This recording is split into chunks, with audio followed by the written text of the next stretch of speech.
So pretty soon, you will not be welcome. You understand? The mountain that I'm standing on now, I won't be standing on in the next year. I'm going to a place that is secluded, and I'm taking certain people with me, and we're closing off. And there I will teach them how to live so that we can survive what is about to befall this country. My name is Damian Turner, and this is episode 5 of how I became a follower of Dr. Malachi Z. York. Now, I've got a list here of things that I want to talk about. The first is there was a time period in which Malachi York was talking about the tabernacle was going to be closing because it's going to be an end time, end of the world apocalyptic event or a crisis is going to take place, and the world is going to be in a state of uproar. And he needed to, because he is a teacher sent on behalf of the Most High to teach us, that he needed to close the tabernacle and teach us how to survive this cataclysmic end of the world apocalyptic event. Now, with us, when I say us, I mean the people that I came into the tabernacle with. We were young adepts, students, learners. You know, we were soaking up all of this knowledge like a sponge, and we believed that we wanted to be in the tabernacle. And not to say that we don't now, but I'm saying then. I'm speaking in the past tense. We believed that we wanted to be in the tabernacle. So we spoke to our elders, which are Sister Hagar, as well as brother, I'm not going to say his name, but Sister Hagar's husband, which is we call the Shek.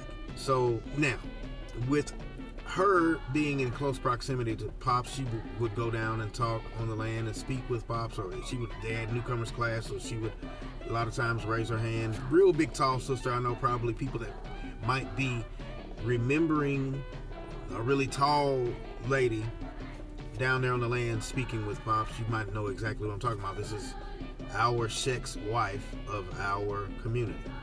She would speak to Pops, and Pops would explain that, yeah, I've got to close the tabernacle. And in fact, he said it in the Elohim tape or the New Covenant tape that the end of the world is coming and I've got to close the tabernacle to help us survive, basically. Paraphrasing greatly.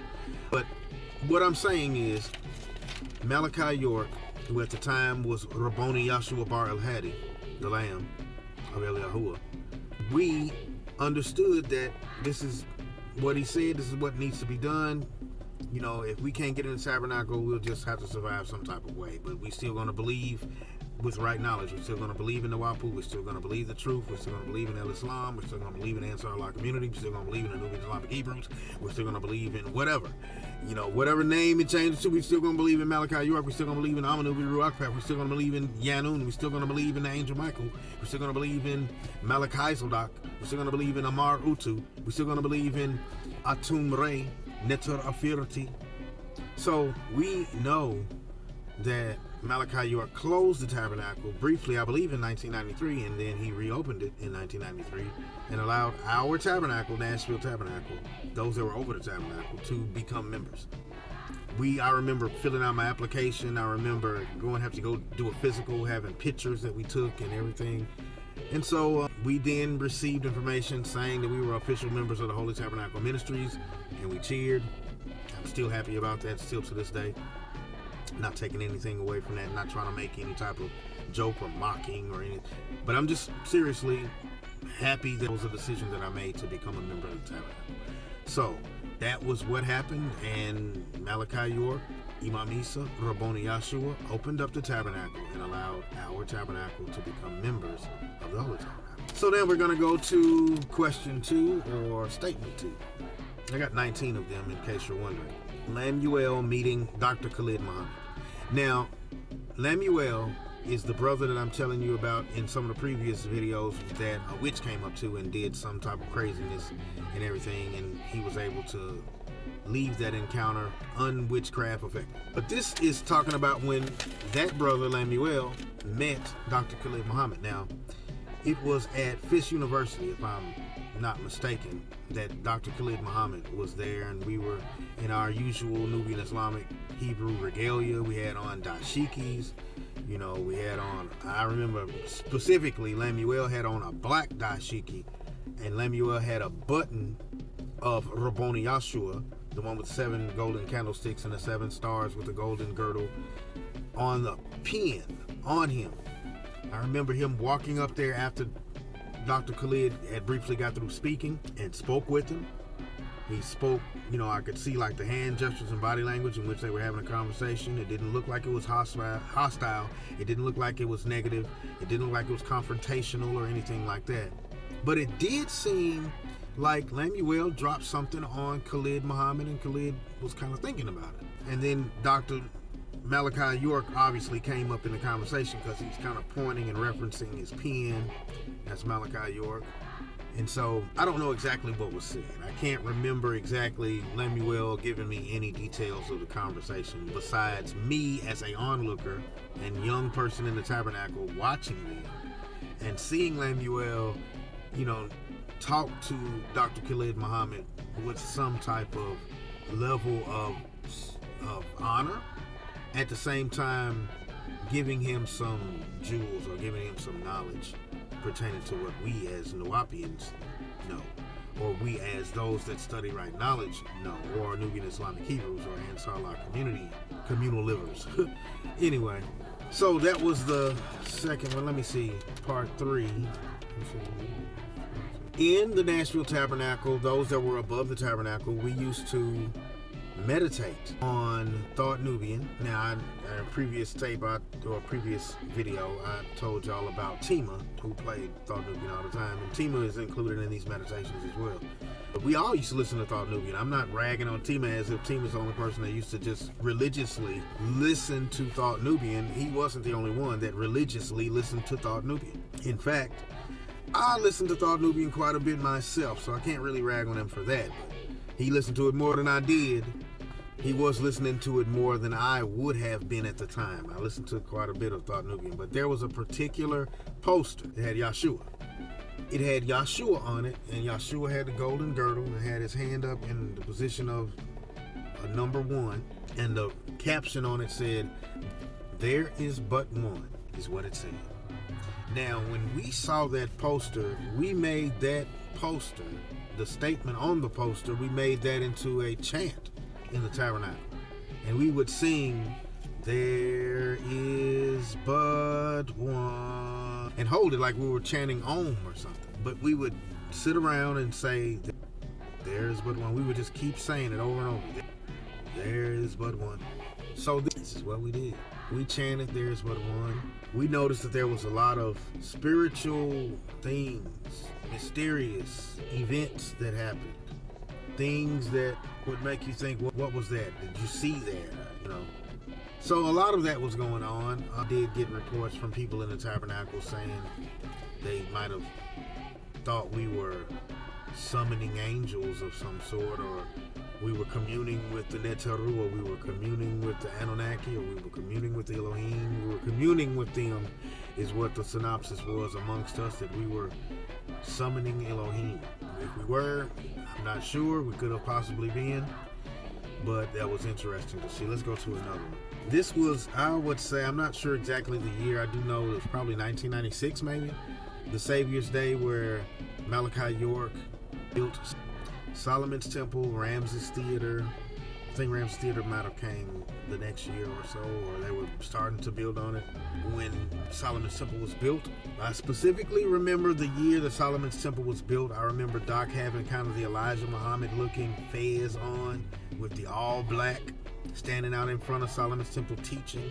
I remember he had Postanus standing beside him. You can see in all of the pictures the rapper from De La Soul, Postanus, standing beside him. I remember down there on the land, I saw plenty celebrities. I remember seeing Postanus. I remember seeing Stetsasonic.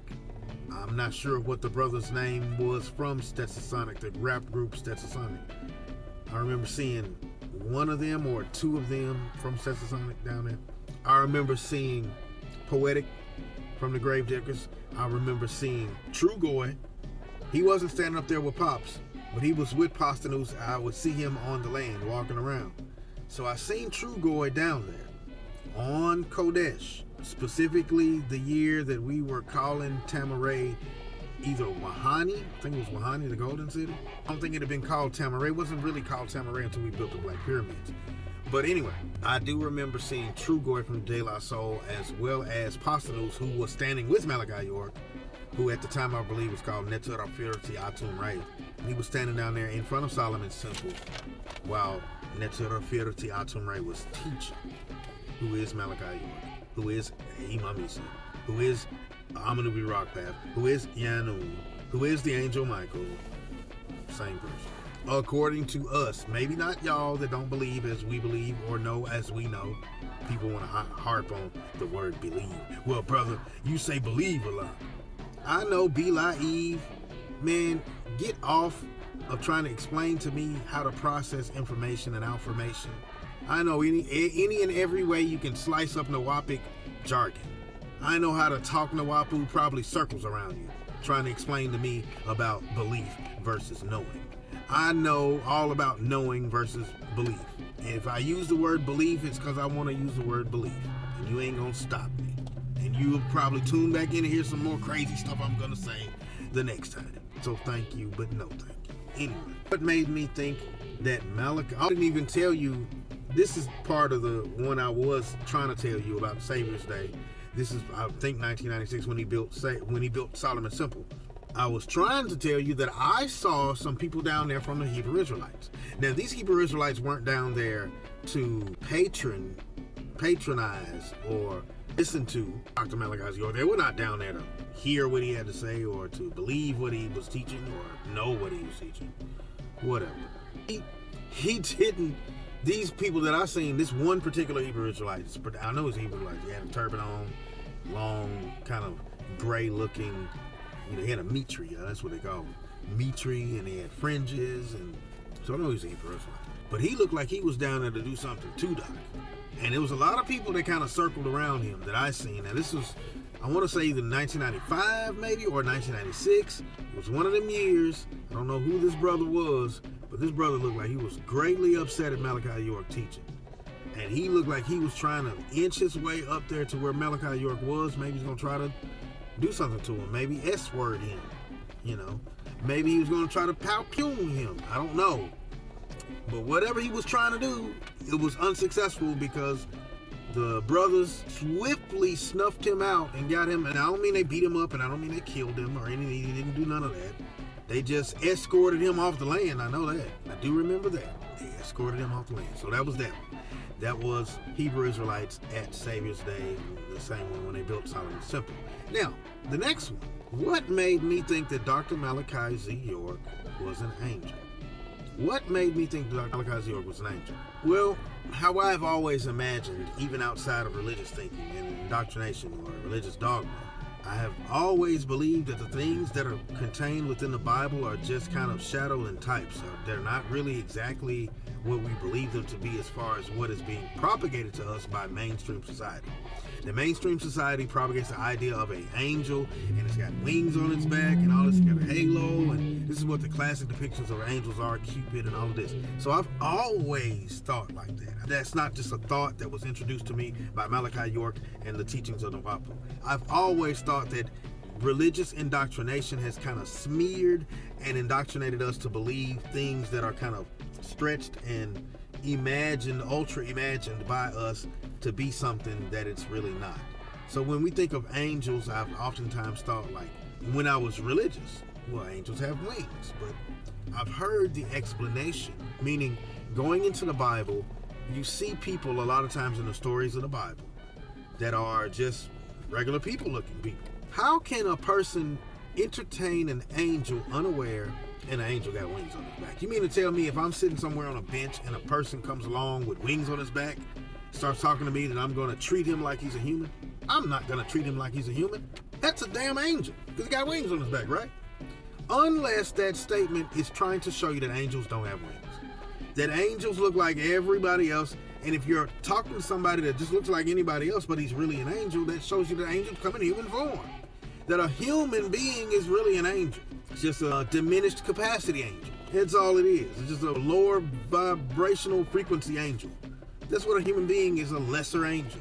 But angels that are fully humanoid, that are in a human form, that don't have wings on their back or anything like that, is what appears in the Bible in the story of Samson. Is what appears in the Bible in the story of Jesus Christ in the resurrection when the two people in white robes, shining white robes, are standing beside the tomb. The two people are standing there when Jesus is taken up into a cloud and received him out of his sight.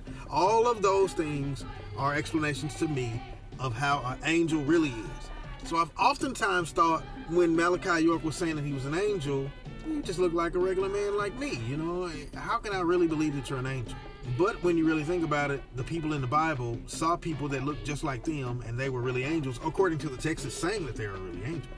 So if this text that is showing us that a humanoid person, a being in a human form, is an angel, then that's some of the consciousness, some of the knowledge that allowed me to be able to wrap my mind around the idea that Malachi York truly is an angel. Not only because he's just a human being, and human beings are angels, and we all are angels to some degree, so that makes him automatically by default an angel because we all are angels. Then yeah, Malachi York is an angel, but he's one that knows that he's that. So even though he's operating in the same senses that I am equal with everybody in explaining that we all are this thing, he has more knowledge on this thing that he is explaining to all of us that we are. So that's the reason why he can be the biggest angel. That's why he can be Michael. That's why he can be a Mother Utu. That's why he can be Osiris. That's why he can be, Melchizedek. That's why he can be whoever, whatever. Because he's always ahead of us with this consciousness, because the elders are revealing this information to you. That's what I know of it. So, but that's why I believe, if you want to use that word, and I'm going to use it, that's why I overstand and understand and understand that Malachi York is an angel. Is that satisfying to you enough for you to know that I know what I'm talking about as far as this information goes? Yeah, trying to pigeonhole me into words, trying to make me say words that you want me to say oversaying? You want me to say be naive? I've been unsaid that many times propagating before. I don't have to say it 1,000 times in order to make you understand, overstand, understand, or understand that I'm an Awabi. Okay, anyway, but yeah, in a nutshell, I believe that Malachi York, have consciousness of truth of every fiber of my being and certainty that Malachi York is an angelic being because of the sheer miraculous ability of one human being to be able to speak over 19 different languages, demonstrating it, speaking like a double-edged sword, being able to speak out of his mouth came a sharp two-edged sword to cut up lies, and one linguistical edge of the sword could be Arabic, where he says, "A'udhu billahi minal shaitanir rajim, bismillahir rahmanir rahim, maliki yawmiddin, iyyaka na'budu wa iyyaka nasta'in, ihdina siratal mustaqim, siratal latina an'amta alayhim ghayril maghdubi alayhim waladdallin." Or he could go into Hebrew, he could say shalom. I don't know too much Hebrew, but not like Arabic anyway. Or he could speak Egyptian dialect. He could say Ani, that's I, or Int, that's you. That's no Nawapi language anyway. But yeah, angels can speak all of these different languages. Now, angels are responsible for, if you go to the book of Psalms chapter 19 and read the entire psalm, you'll see it talks about they. The same they that's in Genesis, which is Elohim, and it's no place where their speech isn't heard, and it's talking about how they created languages, how they created tonality, how they created linguistical and dialect changes, and all of this type of stuff. This is what they did, and it's still contained in the references of creation to angels in the Bible in the book of 19, Psalm 19 is where you can go look it up. Okay, now, this is the few times that I spoke directly to Malachi York. The first time was when me and the rest of the group, True Form Unknown, were performing. We were performing in Ramses Theater for a Halloween type of ceremony, not fun, party, whatever, gathering, ceremony, celebration. It was like it wasn't Halloween, but that's the day that it would have been, in accordance to the holidays of the Gregorian calendar, it would have been a Halloween celebration, but we don't call it Halloween. We call it Prophet and Angels Day. And this is what we were celebrating on Prophet and Angels Day. It was a Prophet and Angels Day celebration, party. We were getting together, because we dress up like prophets, we dress up like angels, great spiritual beings of our recorded history to go back to the Enuma Elish, or either the Metu Neter, the ancient Egyptian records, or the Torah, or the El's Holy Quran, whatever. All of these different sacred beings, we would dress up like them on that day, as opposed to dressing up like a demon.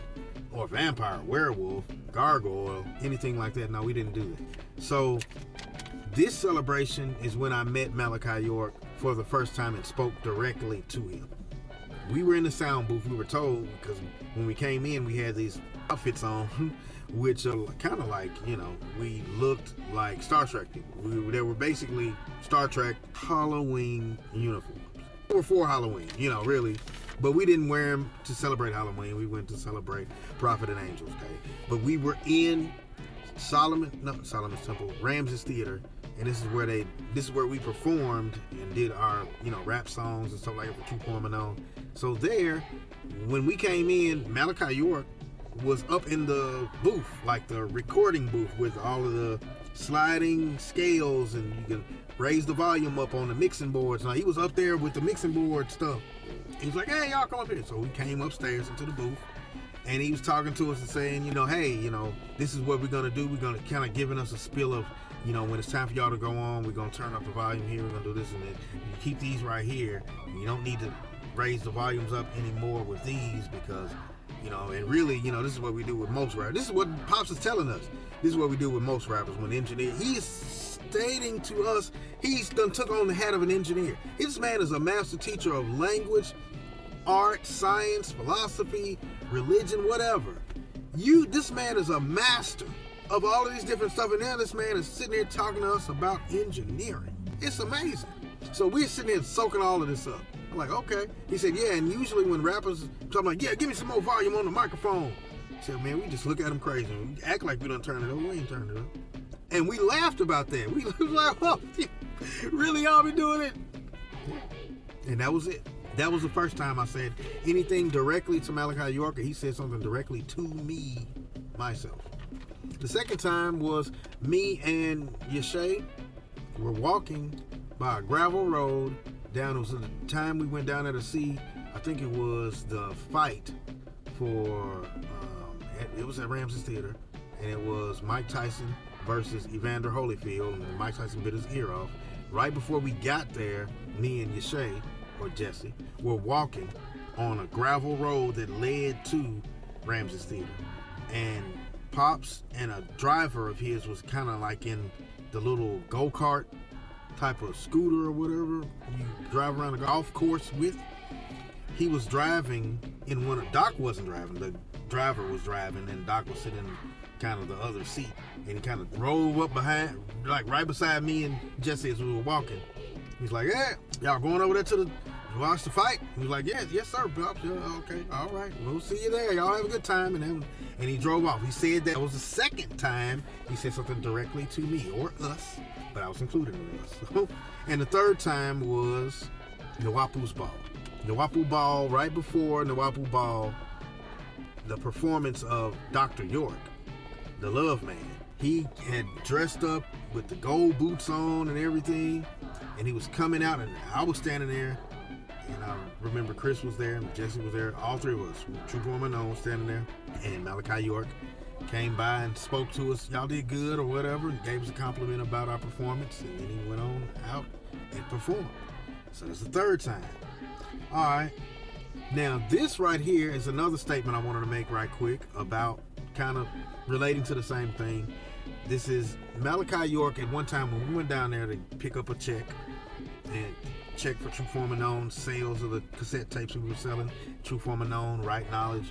And while we were down there, Malachi York, we attended the newcomers class that Sunday. So we were sitting there in the audience on the front row of all of the people with the red cherry fezzes on, all black. And we were sitting there, and Malachi York is talking about these different rappers. Yeah, we don't need such and such. We don't need this person or that rapper or this rapper. We got our own rap group, True Form Unknown. And he said it in front of everybody, and we were sitting like, he just mentioned us. Spooked out. But hey, he did. And still to this day, Malachi York mentioned a rap group that we just came up with the name, like, what would be a funny, mystical, mysterious name to come up with? We came up with this name, True Form Unknown. Out of our little mental, out of our mind, if we do believe Malachi York to be an angel, then an angel referenced our little puny rap group in front of everybody in class, and just, boy, you could not have got the air out of our head. It blew our head up so big, All right, Doc saying that we got our own rap group, True Form Unknown. Now, these were the things that I did while down there on the land. I did margarage, I did the drumming ceremony. Now, margarage I'll explain on another, because that's a whole thing. I gotta take a whole video for margarage. It's a special video. Please tune in for that. But I did the drumming ceremony, up all night, beating on the drums. Bam. Now, that was something, and Doc got up. Now, if I'm not mistaken, Doc got up there and he beat on the drums either right after I got off, or right after a couple of people and I got off, or right before we got on. I can't remember. It was somewhere close. Now, my mind is very foggy about that. I'm 52 years old, y'all. Am I 52? I might be 51. Forgive me. I'm old, so I got reason to forget my age. Anyway, so Doc is drumming on the drum in the drumming. Doc is drumming on the drum in the drumming ceremony. Beating, just having a good time. I'll probably have video of it up. If I can find video of Doc doing the drumming ceremony, I'm gonna have this all right here while I'm explaining this. But yeah, he got up there, and the idea of the drumming ceremony is all the men that are on the land get up there and at least hit that drum one time. You gotta at least hit the drum one time. I don't care what man you are, how old you get up there and you hit that drum. But we gotta get up there and hit the drum, keep the drumming sound going all night long. And that's what we did. The drumming ceremony, that was one of my favorite ceremonies on the land that I participated in, and it was cool. All right. I remember HTM, Holy Tabernacle Ministries, had a very big warehouse that they made into like a makeshift bookstores during the Holy Tabernacle Ministries era, where Tammuz and Enlil and Inky pictures first came out in the Small Scrolls of God series or the Christ series. And that right there, they had made like all of the little pendants, HTM pendants, Amun, Ancient Mystic Order of Melchizedek, all of these different pendants we were getting them from, that was like a really big store, and they sold a lot of books there. But they also had these hot dogs that they made. I mean, I know this is totally off topic now, but hot dogs. These hot dogs, they wasn't pork, in case you're wondering. Wasn't no pork, wasn't no damn pork. But there was some hot dogs, probably beef hot dogs, turkey hot dogs. But these hot dogs was good. They was good. And they had this sauce. Now, I bet you the secret of the sauce was that it was mayonnaise, mustard, and ketchup. Something simple as hell. But, man, I'm talking about when they slapped it all together and, man, put it on it. That's all it was, just that one sauce and a bun. And I'm talking about, man, I wanted to go back 4, 5, 6 times to get them. Them hot dogs was fire. Anyway, I'm going to stop right here. I got a couple of more that I'm not going to be able to talk about. I'm going to, on another video, if y'all tune in, please do tune in. Like, share, and subscribe this video. Please like this video. And if you've gotten all the way here to the 30-minute, 53-second mark, and you haven't liked it, then like it. Because you done made it all the way here. All right. I would just like to say that eventually I'm going to do a story on my own abduction by extraterrestrials. Yeah, this is Damian Turner, and this is episode 5 of how I became a member of the Holy Tabernacle Ministries and became a follower of Dr. Malachi Z. York.